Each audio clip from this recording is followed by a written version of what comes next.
Alright, syempre para sa ating balitang trending, ito, mga opisyal at empleyado ng DOJ sasailalim sa drug test. Uy. Random drug test to ha. Ito ay panawagan ni Justice Secretary Vitaliano Aguirre II upang makiisa sa kampanya ng Pangulo laban sa illegal na droga. Nabanggit ito ng ating kalihim sa 119th anniversary ng DOJ at aniya ito, kailangan ng kooperasyon ng lahat, and I quote, sabi niya, "We cannot prosecute if we ourselves are tainted by the very drugs that we want to eradicate." Tama nga naman, di ba? Dapat sila mismo inangunguna dito. At sa kabuuan, dagdag pa ni Secretary Aguirre, successful daw itong war on illegal drugs dahil sa ngayon, 700,000 na ang drug users and pushers ang nag-surrender. Pangalawa naman, maraming inaresto ng mga drug dealers at bumababa na ang trend ng krimen. Okay, DOJ.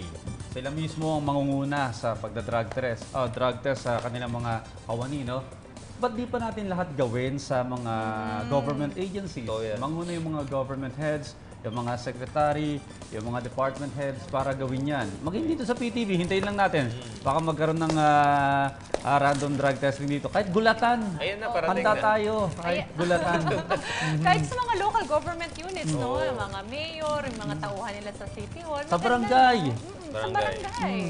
Sa Games and Amusement Board, which part din ako, kami kasi every year, nagpapadrug test kami para makakuha ng license. Yearly That's kasi yung ano good. nun, ang pagkuha ng license. Oo, dapat lang naman, alam mo tama tong approach nalinisin muna yung sa loob.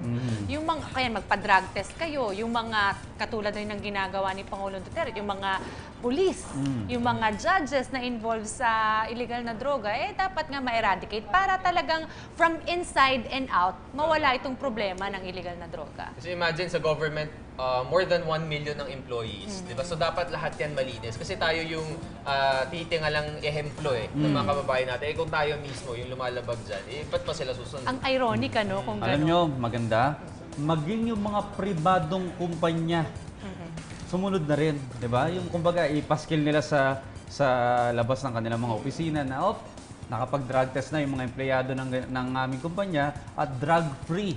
Lahat ng mga empleyado namin malinis. Ito rin yung mga Maganda. showbiz personalities, di ba? May mga iba Nandiyan rin na yung dyan. listahan. Oo, nandyan na yung listahan. Nauna na silang Nauna magpa-drug test, pero sinabi ng PNP, i-verify pa natin yan. Hindi pwede yung sarili nyo lang. Dapat Kailangan outsider, alam namin external. yan.